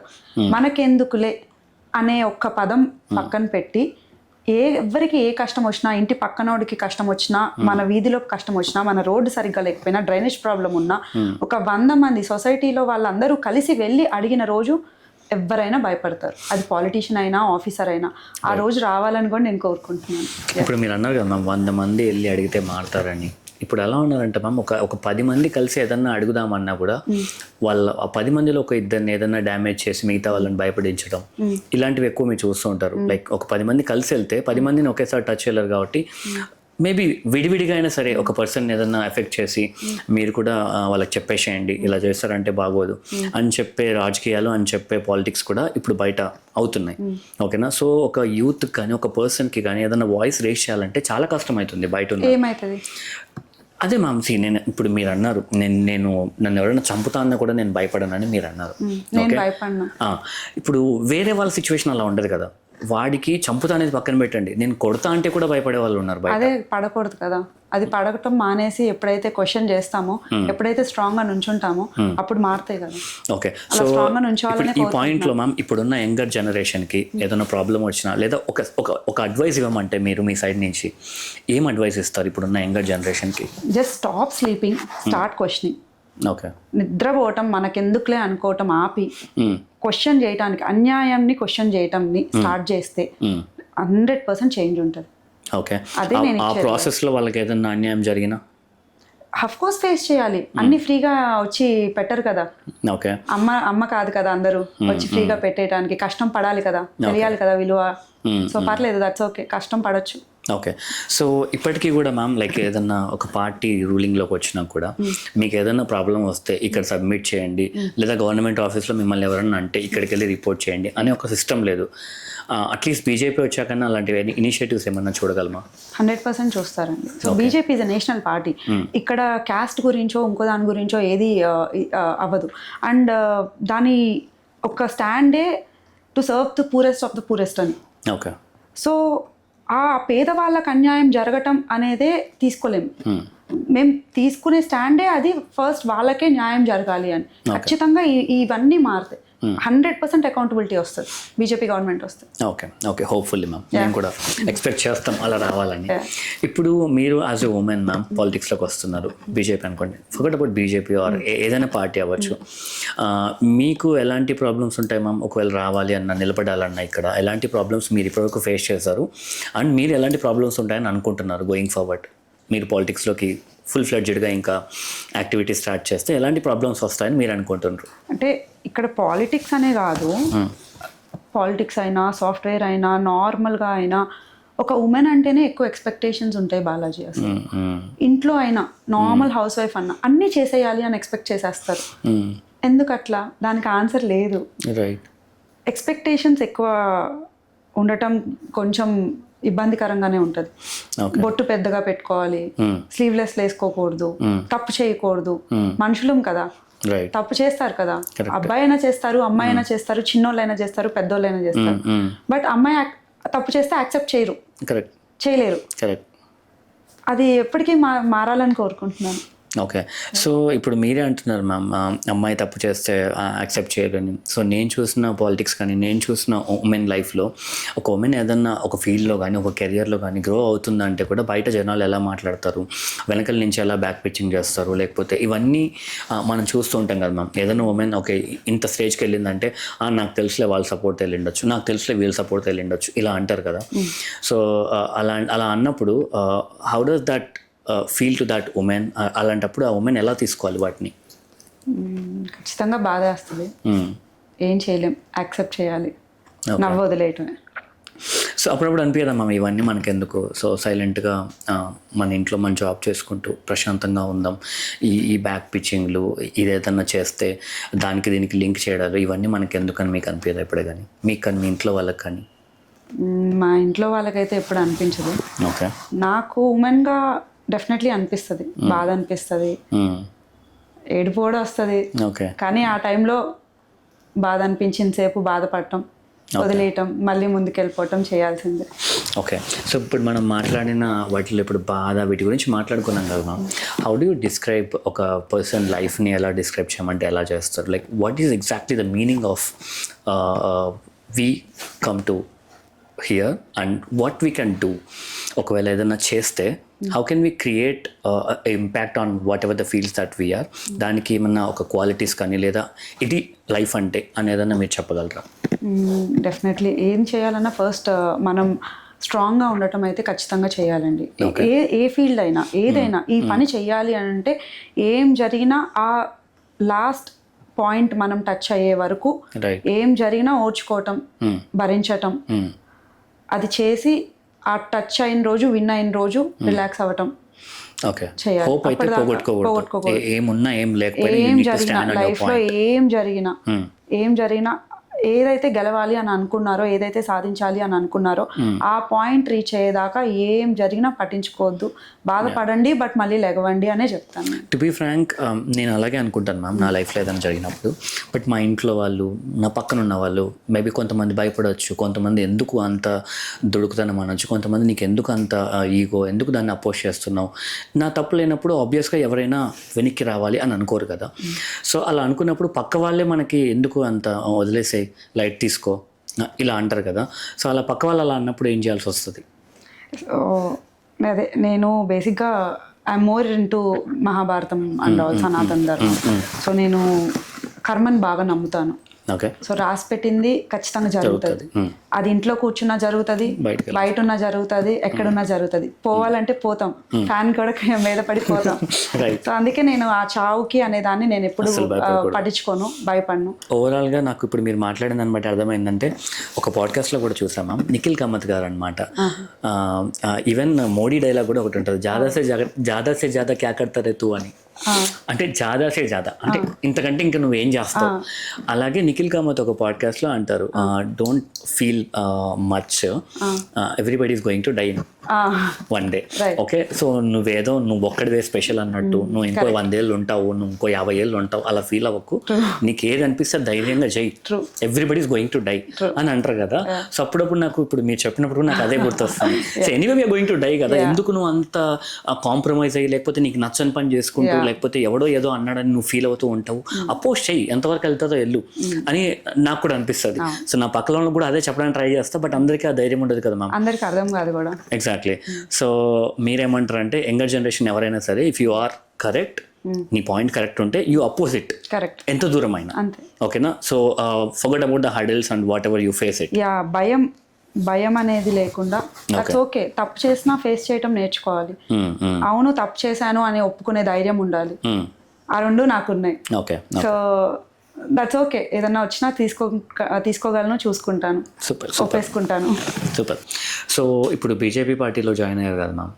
So why only BJP party, ఎందుకు అదర్ పార్టీలో జాయిన్ అవ్వలేదు? మీకు ఇన్విటేషన్ వచ్చిందా, మీరే వెళ్ళి ఆ పార్టీలో జాయిన్ అయ్యారా? ఒకవేళ బీజేపీలో జాయిన్ అయ్యారు కదా, who is the main reason that to get in to BJP అంటే ఏం చెప్తారు? ఓకే. సో యూజువల్లీ నాకున్న ల్యాండ్ ఇష్యూ ఏరియాలో ఆ లోకల్ ఎమ్మెల్యే ఎవరైతే టీఆర్ఎస్ గవర్నమెంటో కాంగ్రెస్ గవర్నమెంటో ఆయనకి తెలీదు, అటు ఇటు కాకుండా మధ్యలో మళ్ళీ ఇప్పుడు టీఆర్ఎస్ గవర్నమెంట్కి వచ్చారు. సో ఆయన ఎవరైతే కబ్జా చేశారో వాళ్ళ ఫ్రెండ్ అన్నమాట. సో మాకు అక్కడ ఏం హెల్ప్ దొరకలేదు. వేరే కాంగ్రెస్ గవర్నమెంట్లో ఉన్న పర్సన్ని కలిసాము, ఏం హెల్ప్ దొరకలేదు. బట్ దెన్ మేము ఎప్పుడైతే బీజేపీ లీడర్ అయిన రఘునందన్ గారిని కలిసామో మాకు ఒక 300 మెంబర్స్కి ఒక హోప్ దొరికింది. తను మా ఈ పేదవాళ్ళ వైపు నుంచున్నారు, సపోర్ట్ చేశారు. అక్కడ లోకల్ గవర్నమెంట్ అఫీషియల్స్ ఎలాంటి ఇబ్బందులు మమ్మల్ని పెట్టకుండా చూసుకున్నారు. సో అది బాగా ఇన్స్పైర్ అయ్యి నేను. ఓకే, ఇప్పుడు మీరు ఆ ఇష్యూ గురించి తీస్తే మ్యామ్ చాలా స్ట్రాంగ్గా నిలబడ్డారని చెప్పొచ్చు. ఇప్పుడు అంత స్ట్రాంగ్నెస్ మీకు ఈ మధ్యకాలంలో అలవాటు చేసుకున్నారా, చిన్నప్పటి నుంచి వెరీ స్ట్రాంగ్గా? లేదు, ఈ మధ్యనే ఎప్పుడైతే ఎంటర్ అయ్యానో, ఎప్పుడైతే ఆ నెగిటివిటీ తీసుకుంటాం స్టార్ట్ చేశానో అప్పుడే స్ట్రాంగ్ అవుతా వచ్చాను. అండ్ ఇది యాక్చువల్లీ ఇంకా చెప్పాలంటే కమిషనర్ గారు చాలా హెల్ప్ చేశారు, హైడ్రా రంగనాథ్ గారు. సో నాకు ఇప్పటికీ ఏ కష్టం వచ్చినా, ఎప్పుడు నాకు భయం వేసినా, ఎప్పుడు ఒక సెకండ్ ఏడుపు వచ్చినా నేను వెళ్ళే ఫస్ట్ ఆఫీస్ రంగనాథ్ గారిదే, కమిషనర్ గారిదే. ఓకే, మరి చాలా మంది బయట రంగనాథ్ గారికి బీజేపీకి పడదు అని అంటారు కదా. సో ఇప్పుడు మీరేమో బీజేపీ పార్టీకి వస్తున్నారు, మరి రంగనాథ్ గారు నా ఫేవరెట్ అంటున్నారు కదా. How do you justify that? No. So commissioner is a commissioner, అది పార్టీకి ఆయనకి ఏం సంబంధం లేదు కదా. సో అది ఒక ఇండిపెండెంట్ ఆర్గనైజేషన్ హైడ్రా అనేది. And end of the day ఒక పర్సన్గా చూడాలి, అతను ఎంత సర్వ్ చేస్తున్నారు పీపుల్కి అనేది నాకు తెలుసు, చూస్తున్నాను. జెన్యూన్గా పేదవాళ్ళ కోసం పేదవాళ్ళ సైడే నుంచుంటారు. ఎవరు ఆపోజిట్లో ఎవరు ఉన్నా కానీ ఆయన పెద్దవాళ్ళకి ఇది చేయటం అలాంటివి చేయరు. సో అది నాకు చాలా నచ్చిన పార్ట్. అండ్ చెప్పాను కదా, నేను ఈ రోజుకి ఏదైనా భయం వేసినా, నాకు ఏదైనా ఇబ్బంది అనిపించినా ఫస్ట్ వెళ్ళి హెల్ప్ అడిగేది కమిషనర్ గారిని. సో మీరు 2 పేర్లు తీస్తారు, కమిషనర్ గారి పేరు తీస్తారు, రఘునందన్ సార్ పేరు తీస్తారు. వీళ్ళిద్దరిలో ఎవరు అంటే మీరు ఏం చెప్తారు మా? అయ్యయ్యో, కమిషనర్ గారు అంటే ఇప్పుడు నేను ఏదో బీజేపీ పార్టీ అదే అంటున్నా, ఏదో బీజేపీ పార్టీలో ఉన్నాను, నాకేదో అవసరం ఉందో లేకపోతే చెప్పకూడదు అని నేను అబద్ధం చెప్పలేను, అది నా వల్ల కాదు. సో అఫ్ కోర్స్ నాకు రెస్పెక్ట్ ఉంది రఘునందన్ గారు అంటే. బట్ దెన్ రంగనాథ్ గారు ఆయన నాకు హీరో. అదే మీ చాలా ఇంటర్వ్యూలో చూసాం ఆయన పేరు తీయడం, కానీ ఆయన అంటే ఎలా మ్యామ్, ఆయన మీకు తెలుసా లేకపోతే you admire by him? No, I admire him and చాలా అంటే చాలా. తనకి తెలుసా మీరు ఇలా అనుకుంటారని? By any chance? యా, చాలా మంది నాలాగా చాలా మంది ఉంటారు సార్కి. సో ఎవరు వెళ్ళినా ఫస్ట్, పేదవాళ్ళు వెళ్ళినా ఫస్ట్ కూర్చోబెట్టి మాట్లాడతారు, ఎంత పేదవాళ్ళు వెళ్ళినా రెస్పెక్ట్ చేస్తారు. సో అది నాకు బాగా నచ్చుతుంది. అండ్ ఒక్క 1 minute మాట్లాడితే చాలు, ఉన్న భయం అంతా పోతుంది. సో నాకు ఫస్ట్ రంగనాథ్ గారే.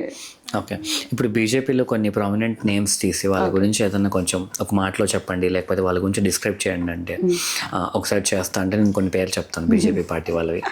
Okay, first let start with our father or god father అంటారు, god father for India Modi garu అంటే ఏం చెప్తారు? లైక్ తన గురించి ఏం చెప్పమంటే?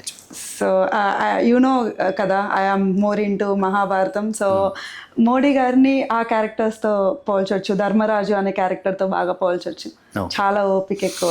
అట్ దిస్ ఏజ్ మ్యామ్, అతనికి ఉన్న ఏజ్, ఈ ఏజ్లో విత్ నో ఫ్యామిలీ, లేకపోతే డబ్బుల గురించి కూడా నాకు తెలిసినంత వరకు ఎంతవరకు తనకి ఇంట్రెస్ట్ ఉంటుంది, ఇవన్నీ పక్కన పెట్టేస్తే at this age what motivates him to serve the country and to stand by the people ma'am? Like అంటే మీరేం చెప్తారు? What motivating him to be in that seat and do many things at this age? ఇప్పుడు తను relax అయినా కానీ ఎవరు అడగరు కదా, అందుకే ధర్మరాజు అన్నాను కదా. ఓకే, హీస్ ఫాలోయింగ్ హిస్ ధర్మం అంటారు, అంతేనా? అంతే, జస్ట్ ధర్మం. ఆయన దేవుడు కొంతమందిని పంపిస్తారు కదా, అట్లా మోడీ గారు. ఇఫ్ నాట్ మోడీ గారు, who do you want to see as a PM? Yogi. So నాకు ధర్మరాజు కంటే భీముడు బాగా ఇష్టం.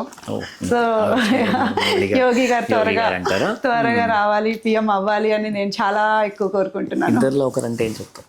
అయ్యయ్యో, ధర్మరాజు భీముడు? లేదులేండి, ఇప్పుడు ధర్మరాజు, నెక్స్ట్ భీముడు. Okay, do you think ma'am next ఖచ్చితంగా యోగి గారే నిలబడతారు ఇఫ్ నాట్ మోడీ గారు అని? హోప్ఫుల్లీ. ఓకే, సో ఇంకా అమిత్ షా గురించి ఏదైనా చెప్పమంటే ఏం చెప్తారు? అర్జునుడు. ఓకే, ఎన్నున్నా ఛేదించి బయటకు వచ్చేయగలరు, గెలిచేయగలరు. ఓకే, అరవింద్ గారి గురించి చెప్పమంటే ఏం చెప్తారు? ధర్మపురి అరవింద్.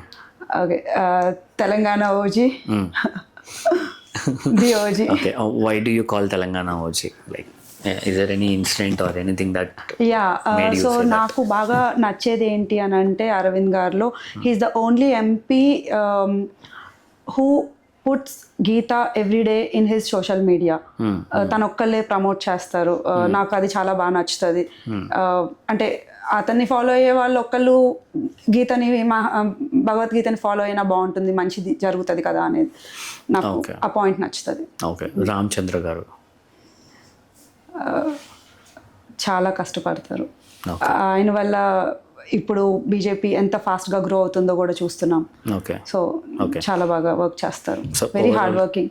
ఓవరాల్గా you're saying that next coming ఎలక్షన్స్లో BJP is going to strongly stand and do it అని. GHMC election next main elections 100% definitely, దాంట్లో చాయిస్ లేదు వేరే. ఇప్పుడు జిహెచ్ఎంసీ ఎలక్షన్స్లో మా జిహెచ్ఎంసీ ఎలక్షన్స్లో కూడా 100% మేమే గెలుస్తాం. ఆల్రెడీ మొన్న మున్సిపల్లో తెలిసిపోద్ది కూడా, మీరు చెప్తే ఒకసారి చూసి చెప్పాలి మరి. లేదు, ఐ థింక్ ఖచ్చితంగా గెలుస్తుందనే ఆశిస్తున్నాను, ఓకే, కోరుకుంటున్నాను గెలవాలని. హోప్ఫుల్లీ మేము కూడా గెలవాలని కోరుకుంటున్నాం. So ma'am, what is the toughest situation that you face so far అంటే ఏం చెప్తారు? యా, అదే ల్యాండ్లోనే అండి. ఒకసారి వచ్చి ఇరిగేషన్ డిపార్ట్మెంట్ అన్నమాట. ఓకే, వాళ్ళకి ఎలాంటి రైట్ లేకుండా డైరెక్ట్గా బెదిరించడానికి ఆపోజిట్ పార్టీ వాళ్ళు పాలిటీషియన్స్ అని చెప్పి, అప్పట్లో నేను ఇంకా జాయిన్ అవ్వలేదు పార్టీలో, అప్పుడే కొత్తగా బయటకు వచ్చాను. సో వచ్చి కేసు పెడతాము, మీ మీద ఎఫ్ఐఆర్లు పెడతాము అని చెప్పి నా ఫ్యామిలీని నన్ను బెదిరించి గొడవ పెట్టుకొని రోజులు ఉన్నాయి. How did you overcome that? ఆ టైంలో ఎక్కడి నుంచి వచ్చిందో ధైర్యం తెలియదు, కానీ లీగల్ పాయింట్స్ అన్నీ మాట్లాడి వాళ్ళని కొంచెం అరిచి పంపించడం జరిగింది. ఇప్పుడు రిజాల్వ్ అయిపోయిందా? వాళ్ళకి ఇంకా మీ మీద గ్రడ్జ్ ఉందా? 100% ఉంటుంది. అదేమన్నా 1-2 కొన్ని వందల కోట్ల ప్రాపర్టీ, అది ఖచ్చితంగా నా మీద ఉంటుంది. దట్స్ ఓకే, నేను ఫేస్ చేయగలను. సో అలా ఇంకా కేసెస్ పెడతామని చెప్పి, అండ్ మెయిన్గా ఏంటంటే ఒక ఉమెన్ని ఎక్కడ మ్యాక్సిమం ఆపగలరు అని అంటే అది కేవలం వాళ్ళ క్యారెక్టర్ గురించి మాట్లాడినప్పుడు మాత్రమే. ఆ టైంలో మాత్రం చాలా లో అవుతాము, ఏ ఉమెన్ అయినా లో అవుతాం. బట్ ఆ కొన్ని మినిట్స్ మళ్ళీ దులుపుకొని మళ్ళీ స్నానం చేసి మళ్ళీ మర్చిపోయి మళ్ళీ ముందుకెళ్తాం. రైట్. ఇప్పుడు ఉమెన్ అన్నప్పుడు నాకు ఒక సెంటెన్స్ గుర్తొస్తున్నాం. ఇప్పుడు బేటీ బచావో బేటీ పడావో అని ఒక లైన్ ఉంటుంది కదా, ఎంతవరకు అది గ్రాస్ రూట్ లెవెల్లో ఇంప్లిమెంట్ అయిందని మీరు అనుకుంటున్నారు? యాక్చువల్లీ అది కూడా మోడీ గవర్నమెంటే తీసుకొచ్చింది. అండ్ ఇప్పటికీ హైదరాబాద్ తెలంగాణ ఏరియాస్లో కొంచెం బాగానే ఉంది. ఇంకా కొంచెం విలేజెస్లో ఇంకొంచెం అది ఇంకా స్ట్రాంగ్ అవ్వాలని అనుకుంటున్నాను. ఇప్పటికీ కూడా గవర్నమెంట్ స్కూల్ సిచ్యువేషన్ చూస్తే చాలా వర్స్ట్గా ఉంటుంది మ్యామ్. కాలేజ్ ఆ ఎన్విరాన్మెంట్ అవ్వచ్చు, అక్కడ అడ్మిషన్సే ఉండవు. తెలంగాణలో నేను రీసెంట్గా కూడా ఒక న్యూస్ చూస్తే nobody is there to ready to learn from government schools అన్నట్టే చూస్తున్నాం. సో ఆ స్కూల్స్ అవన్నీ ఎప్పుడు డెవలప్ అవుతాయి, ఎప్పుడు మనం ఉమెన్ కావచ్చు లేకపోతే మెన్ కావచ్చు గవర్నమెంట్ ఇచ్చే సదుపాయాలు లైక్ ఎడ్యుకేషన్ ఆర్ హాస్పిటల్ ఇలాంటివి మనం ఎప్పుడు యూజ్ చేసుకుని will be more government usage ఎప్పుడు పెరుగుతుంది జనాలకి? ఎప్పుడైతే ఓటేసే వాళ్ళు చదువుకున్న వాళ్ళు అయ్యి ఉండి ఆలోచించి క్యాస్ట్ గురించి కానీ పార్టీని చూసి కానీ కాకుండా పర్సన్ని చూసి ఓటేస్తారో అప్పుడు మారుతుంది. ఎప్పుడైతే ప్రజలందరూ ఏదన్నా అన్యాయం జరిగినప్పుడు అడిగి క్వశ్చన్ చేసి నిలదీసి మాట్లాడినప్పుడు అడిగినప్పుడు ఇవన్నీ మారుతాయి. మీరు అంటున్నారు గవర్నమెంట్ స్కూల్స్ అని, ప్రైవేట్ స్కూల్స్ దారుణంగా హైక్స్ పెరిగించినాయి. గవర్నమెంట్ ఏం చేస్తుంది? ఏం లేదు. స్టూడెంట్స్ వాళ్ళ పిల్లలు వాళ్ళ పేరెంట్స్ స్కూల్స్ ముందల ధర్నాలు చేస్తున్నారు. ఆల్మోస్ట్ 3-4 days నుంచి అదే జరుగుతుంది. ఏ గవర్నమెంట్ మీరు ఏ బీజేపీ లీడర్స్కి లేవా schools ma'am? Do you think so? BJP leader గురించి ఇక్కడ పాయింట్ కాదు, ఆర్ కాంగ్రెస్ లీడర్ గురించి పాయింట్ కాదు. Point is about the CM or the seat or ఆ పర్టికులర్ పవర్ ఉన్న వ్యక్తి గురించి మాట్లాడుతున్నాను. సో అది గవర్నమెంట్ మారినప్పుడు ఇట్స్ నాట్ అబౌట్ జస్ట్ ఒక X or Y or Z. ఆ గవర్నమెంట్ సీట్ ఎవరైతే ఉన్నారో వాళ్ళు చాలా చేయగలరు ప్రజల కోసం. ఎప్పుడైతే కరెక్ట్ మనుషులు ఉన్నారు అన్నప్పుడు ఆ కరెక్ట్ మనుషుల్ని చూస్ చేసుకోవాల్సిన వాళ్ళు ఎవరు? సోషల్ మీడియాలో ఉన్న రీల్స్ని చూసి కాకుండా ప్రజల కోసం ఎవరు పనిచేస్తున్నారో తెలుసుకొని ఓటేసిన రోజు ఖచ్చితంగా ఇవన్నీ మారుతాయి. ఎందుకు గవర్నమెంట్ స్కూల్స్ ఎక్కడ లేవా? 100% వేరే ఏరియాస్లో, చాలా ప్రూవ్డ్ ఏరియాస్లో గవర్నమెంట్ స్కూల్స్ చాలా బాగా పనిచేస్తున్నాయి. ఎందుకు వై నాట్ ఇన్ తెలంగాణ? ఎందుకు ఇంకా ఇక్కడే ఎందుకు ఇట్లా ఉంది అని అంటే జస్ట్ దట్ గవర్నమెంట్ వల్ల. అది 100% మారుతుంది, డిపెండ్స్ ఆన్ గవర్నమెంట్. ఇప్పుడు మీరు అన్నారు కదా మ్యామ్, స్కూల్స్ ఫీజులు హైక్ లేదా అని చెప్పేసి. మీరు చూస్తే చాలా వరకు పెద్ద పెద్ద స్కూల్స్ అండ్ పెద్ద పెద్ద colleges are running because of the government or politician support. Maybe వాళ్ళకి పార్ట్నర్షిప్ ఉండొచ్చు, వాళ్ళే ఓనర్లు అయి ఉండొచ్చు, మేబీ వాళ్ళ బినామీలు అయి ఉండొచ్చు. సో ఇలా నడుస్తున్నాయి. ఇప్పుడు ఎగ్జాంపుల్, ఇప్పుడు బీజేపీ పార్టీ వచ్చింది అనుకుందాం రూలింగ్లోకి. Don't you think that CM is going to support the BJP party schools and colleges? అదే బాలాజీ గారు ఇక్కడ, సో బీజేపీ అనేది ఇట్స్ ఎ నేషనల్ పార్టీ అండి. అక్కడ ఒక్కళ్ళ వ్యక్తిని గురించి ఎప్పుడు పార్టీ పనిచేయదు, పబ్లిక్ గురించి పనిచేస్తుంది. సో ఇక్కడ స్కూల్స్కి, కాలేజెస్కి రేపు బీజేపీ వస్తే సపోర్ట్ చేయదా అనేదానికి మీకు ఒక క్లియర్ ఎగ్జాంపుల్ ఎలా అంటే, మీరు యూసీసీ బిల్ చూడొచ్చు. సో యూనిఫామ్ సివిల్ కోడ్ అంటే దానివల్ల ఎంతమంది ముస్లిం ఉమెన్ హ్యాపీగా ఫీల్ అయ్యారో మనం చూసాము. సో దానివల్ల ప్రతి ఒక్కరికి న్యాయం జరిగింది. అది ఏ ఇండివిజువల్ని బట్టి అది తీసుకోలేదు. అట్లానే మోడీ గవర్నమెంట్ కనుక ఇక్కడ తెలంగాణలో బీజేపీ గవర్నమెంట్ కనుక వస్తే ఖచ్చితంగా అట్లా అందరికీ ఒకే న్యాయం, ఒకటే చట్టం ఉండాలనే గవర్నమెంట్ చూస్తుంది. కానీ ఇట్లా వ్యక్తుల్ని అయితే మోడీ గవర్నమెంట్ చూడదు, బీజేపీ చూడదు. సో మీరు అది ట్రస్ట్ చేయొచ్చు. అండ్ బికాస్ మేము ఢిల్లీలో ఆల్రెడీ ప్రూవ్ చేసుకున్నాం ఇండియాలో. ఇంకొక సేయింగ్ ఉంటుంది మ్యామ్, మీరు అంటున్నారు బీజేపీ పార్టీ ఇక్కడ వస్తే బాగుంటుందని. బట్ చాలామంది ఏమంటారు అంటే లోకల్ పార్టీస్ వస్తేనే లోకల్లో ఉన్న పీపుల్కి మంచి జరుగుతుంది, నేషనల్ పాలిటిక్స్ వస్తే వాళ్ళు అక్కడ నేషనల్లో చూసుకుంటారు కానీ లోకల్లో ఉన్న ఆడియన్స్ని, లోకల్లో ఉన్న సీఎంని కూడా అంతగా పట్టించుకోరు. సో లోకల్ పార్టీ ఎప్పుడైతే గెలుస్తుందో అప్పుడే ఆ స్టేట్కి బాగా బెటర్ ఉంటుంది అని అంటారు. దాని గురించి మీరేమంటారు? లేదు, క్లియర్ ఎగ్జాంపుల్, ఇప్పుడు ఓకే మిమ్మల్ని అడుగుదాము, అసలు మనకి పంచాయతీకి వచ్చే నిధులు ఎక్కడి నుంచి వస్తున్నాయి? Central government. ఎవరు ఇస్తున్నారు? మోడీ గారు ఇస్తున్నారు. ఏ ఫండింగ్, రోడ్లు వేయాలన్నా, నేషనల్ హైవేస్ వేయాలన్నా, ఏ ప్రాజెక్టులు రావాలన్నా ప్రతి ఒక్కటి నుంచి ఎవరు ఇక్కడ గవర్నమెంట్, ఇక్కడ లోకల్ పాలిటీషియన్స్ వాళ్ళ జేబుల్లో నుంచి, వాళ్ళ పార్టీలో నుంచి ఇవ్వట్లేదు. ప్రతిదీ లోకల్ గవర్నమెంట్. ఎక్కడి నుంచి వస్తున్నాయి? లోకల్ గవర్నమెంట్కి మోడీ గారు ఇస్తూనే వస్తున్నాయి. అక్కడి నుంచి తీసుకురావడం వీళ్ళకి రోల్ ఉంది కదా. ఎందుకు తీసుకొస్తున్నారు కదా, అందరినీ ఒకేలా చూస్తున్నారు కదా. ఖచ్చితంగా ఎంత అవసరం ఉంటుంది ఏంటి అనేది 100% గవర్నమెంట్ చూస్తుంది. ఒక దగ్గర తక్కువ న్యాయం, ఒక దగ్గర ఎక్కువ న్యాయం ఏం చూడట్లేదు. అండ్ ఈరోజే పార్లమెంట్లో అమరావతి బిల్ పాస్ అయింది. ఓకే, మీరు అన్న దాని ప్రకారం చూస్తే ఏదన్నా ఇప్పుడు డెవలప్మెంట్ జరగకపోతే ఎవరిని బ్లేమ్ చేయాలి? లోకల్ గవర్నమెంట్నా, సెంట్రల్ గవర్నమెంట్? నిధులు ఇవ్వటం వరకు మోడీ గవర్నమెంట్ పని. అది నిధులు సక్రమంగా పంచటము, వాటితో పని చేయించుకోవటము లోకల్ గవర్నమెంట్ పని. అది ఇప్పటిదాకా జరిగిందా? జరగలేదు. ఇప్పుడు బ్యాక్ ఎండ్లో ఉన్న మీకు మేబీ తెలుస్తుందేమో నిధులు వచ్చాయా లేవా అని. మాకు ఆడియన్స్గా మాకు ఎలా తెలుస్తుంది మా నిధులు రిలీజ్ అయ్యాయి, లోకల్ గవర్నమెంట్ తప్పు చేస్తుంది అనేది మాకు తెలియదు కదా.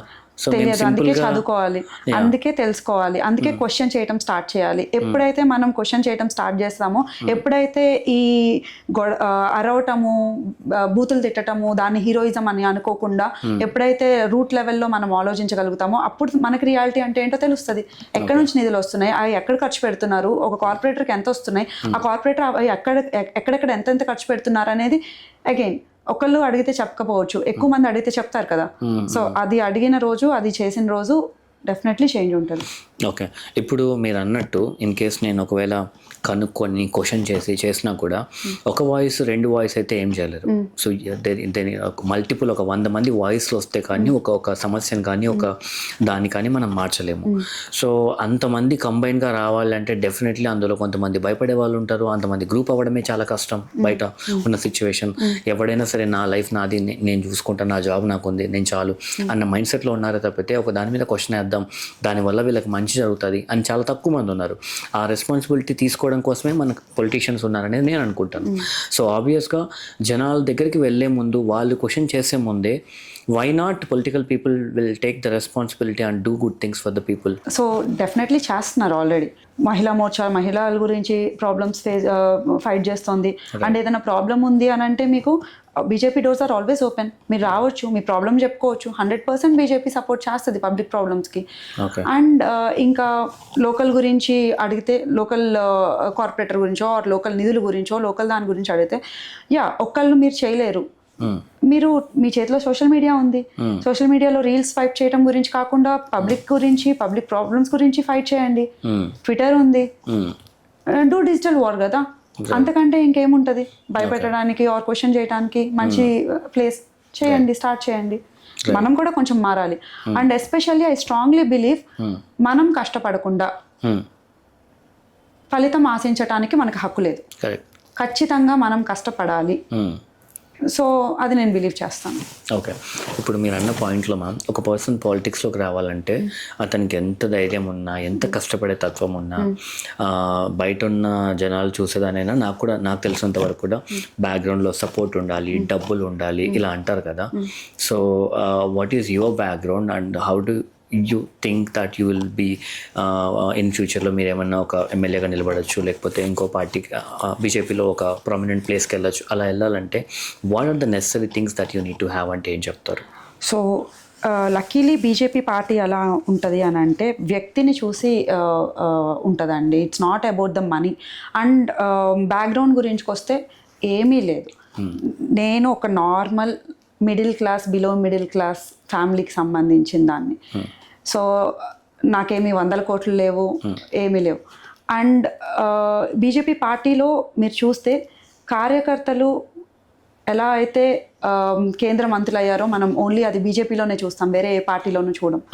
సో జెన్యూన్గా ప్రజల కోసం కష్టపడాలి అని అనుకున్న వాళ్ళ ప్రతి ఒక్కళ్ళకి రైట్ ప్లాట్ఫామ్ ఈజ్ బీజేపీ. వేరే ఏ పార్టీలో అయినా మనీ టాక్స్ అనుకుంటా, బట్ బీజేపీలో మాత్రం మనీ కాదు. What if I say every party will say the same? No. Okay. So how do you say no? Because బీజేపీలో మాత్రమే ఒక ఛాయ్ వాలా పిఎం అయ్యారు. బీజేపీలో మాత్రమే ఒక నార్మల్ కార్యకర్త ఒక పెద్ద కేంద్ర మంత్రి అయ్యారు. సో ఇవన్నీ ఓన్లీ బీజేపీలోనే జరిగినాయి, వేరే ఎక్కడ. ఈ పాయింట్ లో అక్కడ కూడా పాలమ్మినా పూలమ్మినా అని ఒక డైలాగ్. సో ఇప్పుడు మేము అక్కడి నుంచి ఇక్కడికి వచ్చామంటారు కదా. సో ఇప్పుడు మీరు అన్నట్టు చాయ్ వాళ్ళ పిఎం అయినట్టు అక్కడ కూడా పాలమ్మి he become MLA or MP కదా. పాలమ్మి బిజినెస్ మ్యాన్ అయ్యి తర్వాత పాలిటిక్స్ లోకి వచ్చారు. మాకు అలా కాదు, మేము డైరెక్ట్ గా politics. Do you think that you have scope? ఇలా డైరెక్ట్గా వచ్చినా కూడా అవ్వచ్చు. నేనే అని కాదండి, every women, every youngster, every person who believes in public service, ఎవరైతే జెన్యూన్గా పబ్లిక్ గురించి ఫైట్ చేసి స్ట్రాంగ్గా ఉండగలరో, స్ట్రాంగ్గా ఫైట్ చేయగలరు, ప్రతి ఒక్కళ్ళకి BJP is the right platform. Okay, ఇంకొక క్వశ్చన్ నేను అడుగుదాం అనుకుంటున్నాను. ఇప్పుడు ఇఫ్ ఐఎమ్ అ పర్సన్, ఒక young person, if I want to get in to politics, నేను ఏదైనా ఒక పార్టీలో జాయిన్ అవ్వాలి అని అనుకుంటే what are the steps that I need to take and నేను ఎవరిని అప్రోచ్ అవ్వాలి అండ్ నిజంగా నాకు ఆ పార్టీ సపోర్ట్ చేస్తుందా? ఒకవేళ చేయాలంటే నాకేం క్వాలిటీస్ ఉండాలి? సో అగైన్ అండి, బీజేపీలో అయినా దేంట్లో అయినా ఎవరు జాయిన్ అవ్వాలన్నా సరే ఒకటి మెయిన్గా మీకు ఉండాల్సింది ఏంటి అని అంటే ప్రజల కోసం నిలబడటం. మీరు అది నిలబడగలిగితే మీరు ఖచ్చితంగా, మీరు యంగ్స్టర్, యువమోర్చా ఉంది, ప్లీజ్ కమ్ జాయిన్ అవ్వండి. 100% బీజేపీ బీజేవైఎం సపోర్ట్ చేస్తుంది. యా, మనం తేజస్వి సూర్య గారిని ఆల్రెడీ చూసాం కర్ణాటకలో. సో ఇప్పుడు తను ఎంపీ అయ్యారు. So why not we? Okay, ఇప్పుడు నాకు అవ్వాలని ఉంది కానీ నాకు ఎక్కడికి వెళ్ళి అవ్వాలి, ఏ ఏరియాలో అవ్వాలి ఏమీ తెలియదు నాకు. So how can I decide that first? Straight away Nampally BJP ఆఫీస్కి వెళ్ళిపోండి. ఓకే, వెళ్ళిపోతే డోర్స్ ఎప్పుడు ఓపెన్ ఉంటాయి. ఓకే, డైరెక్ట్గా వెళ్ళి అక్కడ రిసెప్షన్లో ఉన్న వాళ్ళని అడగండి. ఓకే, లేదా నాకు చేయండి కాల్, నేను తీసుకెళ్ళి నేను బీజేపీలో జాయిన్ అవ్వాలనుకోవట్లేదు, కాంగ్రెస్లో అనుకుంటున్నాను. అప్పుడు గూగుల్లో బీజేపీ ఆఫీస్ అని ఉంటుంది. BJP main office or TRS main office or Congress main office, డైరెక్ట్గా వెళ్ళిపోయి మీకు ఏ స్టాండ్ అయితే మీరు తీసుకోవాలనుకుంటున్నారో, మీకు మీ వ్యక్తిత్వానికి ఏది దగ్గరగా ఉంటుందో, ఏ పార్టీ అయితే దగ్గరగా ఉంటుందో డైరెక్ట్గా ఆ పార్టీలోకి వెళ్ళండి. డెఫినెట్లీ జాయిన్ అవ్వచ్చు. అది నేను ఏమన్నా ప్రీవియస్గా చేసినట్టు ఉండాలా, నాకు పోర్ట్ఫోలియో ఉండాలా, లేదా డైరెక్ట్గా నాకు ఇంట్రెస్ట్ ఉంది సర్వ్ చేయాలని అని ఉంటే చాలా? మీకు సర్వ్ చేయాలి అన్న ఇంట్రెస్ట్ వచ్చిన క్షణం నుంచి మీరు పార్టీలో పనిచేయచ్చు. ఓకే, ఏ పార్టీ అయినా డెఫినెట్లీ స్వాగతిస్తుంది. Okay, okay. Okay done ma'am. అదే చాలా మంది నన్ను అడిగారనమాట, నేను ఇప్పుడు ఏదైనా పార్టీలో చేయాలంటే ఫస్ట్ ఎవరిని అడగాలి, ఏదైనా ఎమ్మెల్యే దగ్గరికి వెళ్ళాలా లేదా లోకల్లో ఉన్న సర్పంచ్ దగ్గరికి వెళ్ళాలా. So as you said that party ఆఫీస్కి వెళ్ళి కలవాలి ఫస్ట్. డైరెక్ట్ పార్టీ ఆఫీస్కి వెళ్ళిపోండి, అక్కడ వాళ్ళు గైడ్ చేసే వాళ్ళు ఉంటారు. Okay. So do you think that they will take 100%. Positive? 100%. Okay okay done ma'am.